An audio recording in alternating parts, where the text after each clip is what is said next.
Hello friends, आज की इस वीडियो में हम बात करेंगे ब्रिटिश ताज के शासनाधीन पारित अधिनियम 1858 से 1947। ओके, इसके अंतर्गत हम पढ़ेंगे भारत शासन अधिनियम 1858, भारत परिषद अधिनियम 1861, भारत परिषद अधिनियम 1892, भारत परिषद अधिनियम 1909, भारत शासन अधिनियम 1919, भारत शासन अधिनियम 1935, भारतीय स्वतंत्रता अधिनियम 1947। ये 7 पॉइंट्स हम इसमें पढ़ेंगे। तो अगर आप हमारे चैनल पर नए आए हैं और ऐसी ही वीडियोज आपको देखनी है तो आप हमारे चैनल को सब्सक्राइब कर सकते हैं और बेल आइकन को साथ में प्रेस कर दीजिएगा ताकि जब भी मैं वीडियो अपलोड करूं आपको जानकारी मिल जाए और आप वीडियो देख सकें। तो चलिए बात करते हैं दोस्तों भारत शासन अधिनियम 1858 के बारे में।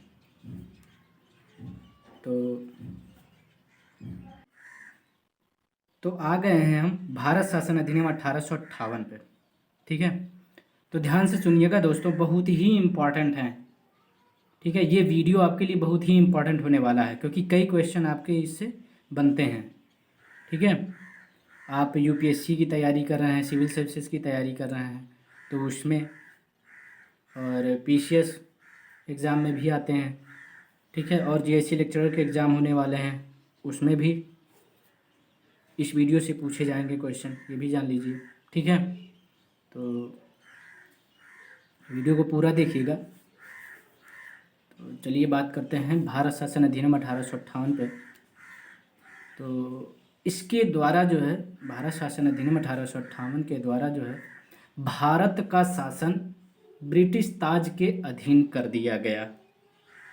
सबसे पहली बात तो यही है कि भारत शासन अधिनियम जब 1858 लागू किया गया था तो इसके आते ही जो है भारत का शासन ब्रिटिश ताज के अधीन कर दिया गया। समझ रहे हैं ना? बहुत अच्छे से मैं आपको समझाऊंगा, वीडियो को एंड तक ज़रूर देखिएगा, आपको बिल्कुल समझ में आ जाएगा और आपको याद भी हो जाएगा। ठीक है,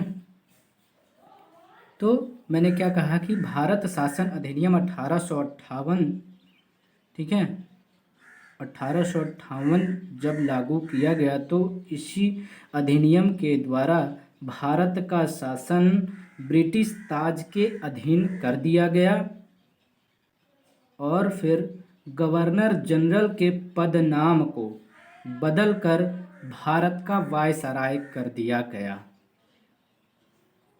जो ब्रिटिश ताज का प्रत्यक्ष प्रतिनिधि बन गया। ओके, और आगे बात करें तो लॉर्ड कैनिंग भारत के प्रथम वायसराय बने और नियंत्रण बोर्ड और निदेशक बोर्ड को समाप्त कर दिया गया। याद होगा आपको, पिछली वीडियो अगर आपने नहीं देखी है तो पिछली वीडियो देख लीजिए क्योंकि पिछली वीडियो भी बहुत इंपॉर्टेंट, उसको तैयार कर लीजिए। आप ध्यान से सुनिएगा, नियंत्रण बोर्ड जो है, बोर्ड ऑफ कंट्रोल लागू किया गया था। ठीक है,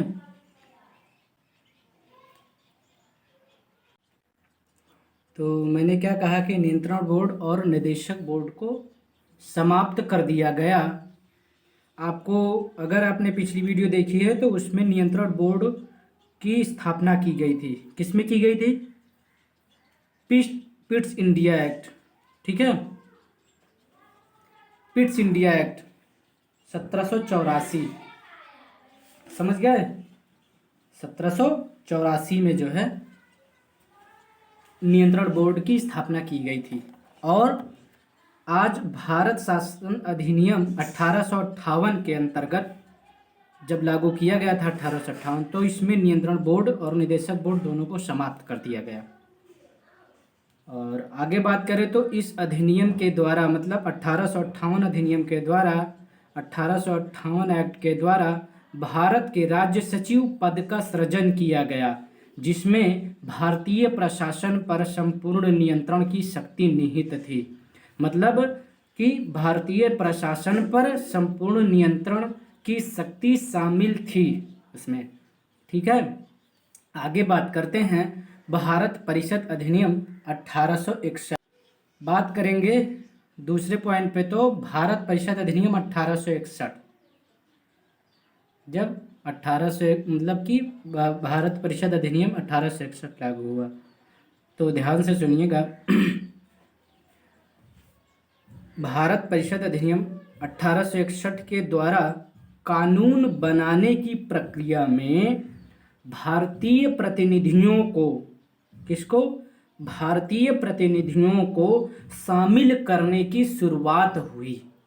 फिर क्या, इस अधिनियम द्वारा मद्रास एवं मुंबई की प्रेसिडेंसियों को पुनः विधायी शक्तियां देकर विकेंद्रीकरण की प्रक्रिया की शुरुआत की गई और इसने जो है वायसराय को आपातकाल में परिषद की संस्तुति के बिना अध्यादेश जारी करने के लिए अधिकृत किया।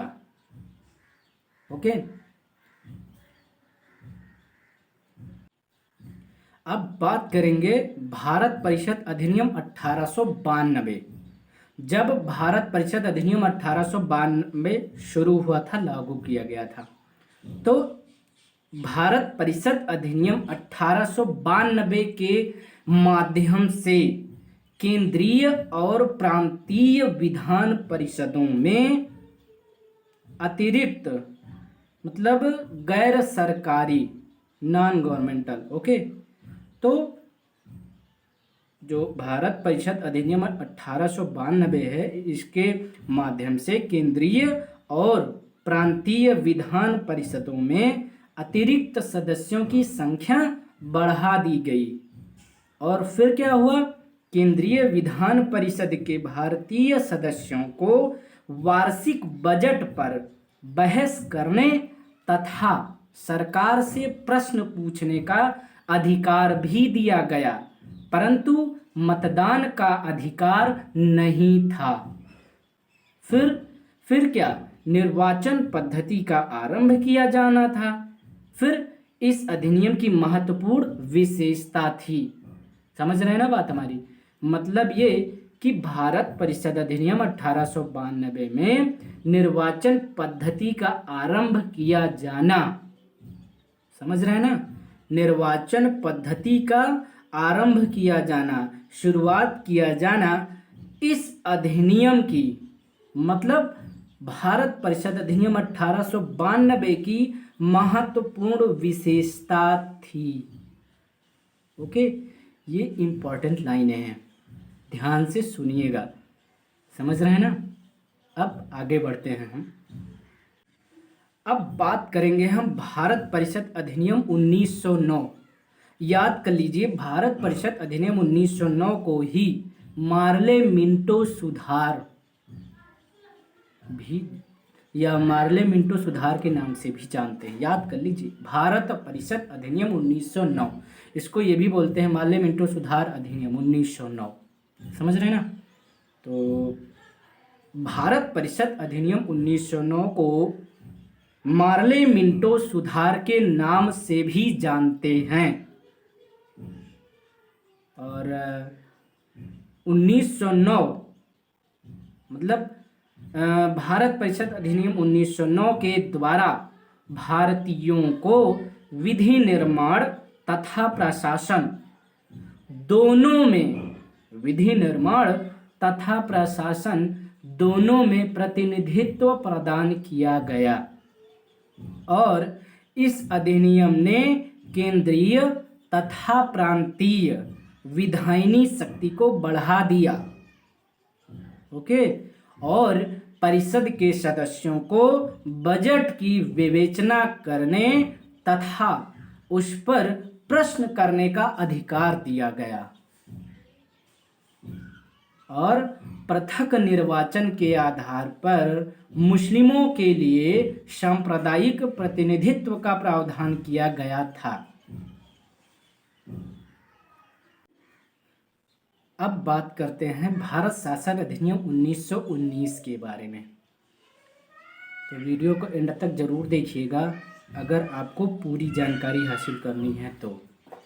अच्छे से, ठीक है। और अभी तक सब्सक्राइब नहीं किया हमारे चैनल को तो आप सब्सक्राइब कर सकते हैं। तो ध्यान से सुनिएगा, भारत शासन अधिनियम 1919 को मॉन्टेग्यू चेम्सफोर्ड सुधार के नाम से जाना जाता है और इस अधिनियम द्वारा पहली बार प्रत्यक्ष चुनाव प्रणाली अपनाई गई।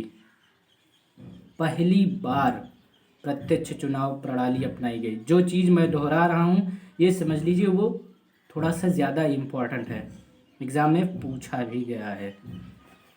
तो हमारी आवाज़ को ध्यान से सुनते रहिएगा आप लोग और वीडियो भी देखते रहिए। तो मैंने क्या कहा कि भारत शासन अधिनियम 1919 द्वारा पहली बार प्रत्यक्ष चुनाव प्रणाली अपनाई गई। सांप्रदायिक आधार पर निर्वाचन प्रणाली का विस्तार करते हुए इसे सिखों, ईसाइयों, आंग्ल भारतीय तथा यूरोपीय पर भी लागू कर दिया गया। सॉरी, और 1909 मतलब भारत शासन अधिनियम, सॉरी 1919, ओके। भारत शासन अधिनियम 1919 द्वारा पहली बार केंद्र में द्विसदनीय व्यवस्था स्थापित की गई। इस अधिनियम द्वारा सभी विषयों को केंद्र तथा प्रांतों में बांट दिया गया।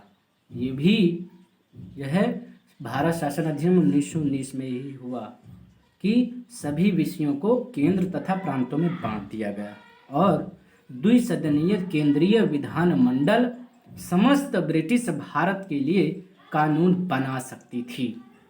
और इस अधिनियम के तहत प्रांतों में द्वैध शासन प्रणाली लागू की गई और प्रांतीय विषयों को दो भागों में बांटा। पहला आरक्षित, दूसरा हस्तांतरित, ठीक है। तो आरक्षित और हस्तांतरित विषयों में बांटा गया प्रांतीय विषयों को, ओके, अंडरस्टैंड। और इस अधिनियम में पहली बार उत्तरदायी शासन शब्द का प्रयोग किया गया। मतलब भारत शासन अधिनियम 1919 में ही, ठीक है, भारत शासन अधिनियम 1919 में ही पहली बार उत्तरदायी शासन शब्द का प्रयोग किया गया और इसके अंतर्गत एक आयोग का गठन किया जाना था जिसका कार्य 10 वर्ष बाद इस अधिनियम की समीक्षा करने के बाद अपनी रिपोर्ट प्रस्तुत करना था। फिर आ गए हैं हम भारत शासन अधिनियम 1935। ध्यान से सुनिएगा, इसके द्वारा सर्वप्रथम भारत में संघात्मक सरकार की स्थापना की गई। फिर क्या, इस अधिनियम द्वारा प्रांतों में द्वैध शासन समाप्त कर दिया गया और उसके केंद्र में द्वैध शासन प्रणाली लागू की गई। मतलब प्रांतों में द्वैध शासन जो था शुरू की गई थी, प्रांतों में द्वैध शासन समाप्त किया गया, केंद्र में द्वैध शासन प्रणाली लागू की गई। ध्यान से सुनिएगा।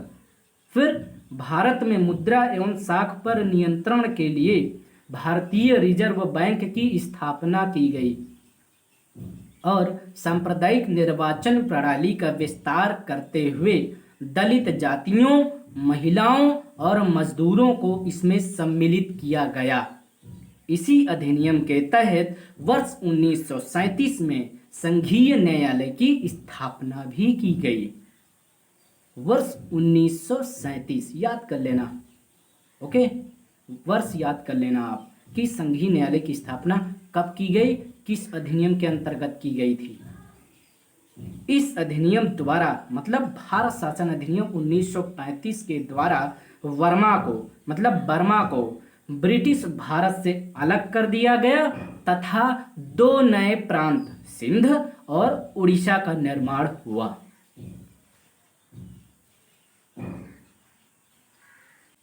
और इसके तहत कुछ प्रांतों में द्विसदनात्मक व्यवस्था की गई। आगे बात करेंगे भारतीय स्वतंत्रता अधिनियम 1947 1947। इस अधिनियम ने 15 अगस्त 1947 को भारत को स्वतंत्र एवं संप्रभु राष्ट्र घोषित किया और इसने वायसराय का पद समाप्त कर दोनों डोमिनियन राज्यों में गवर्नर जनरल का पद सृजित किया और इसके अंतर्गत शाही उपाधि से भारत का सम्राट शब्द समाप्त कर दिया गया। तो अगर हमारी वीडियो आपको अच्छी लगी होगी तो लाइक कर देना दोस्तों, और प्लीज़ आप लोग ज़्यादा से ज़्यादा वीडियो को शेयर करें। और आई होप कि वीडियो अच्छी लगी होगी आपको।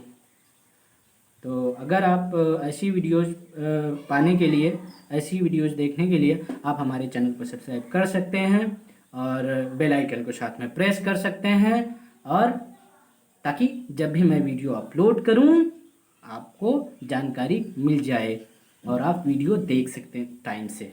ओके, तो अब हम नेक्स्ट वीडियो में मिलेंगे, ऐसी ही इम्पोर्टेंट वीडियोस लेकर आएंगे। ठीक है, तो इतना आप तैयार कर लेना। ओके, पिछली वीडियोज हमारी देखने के लिए आपको लिंक डिस्क्रिप्शन में मिल जाएगा और आई बटन ऊपर आ रहा होगा, वहाँ पर जाकर आप देख सकते हैं। ओके, तो अब नेक्स्ट वीडियो में मिलेंगे। इतना आप तैयार कर किए हुए बिल्कुल तैयार रहिएगा आप लोग। ठीक है।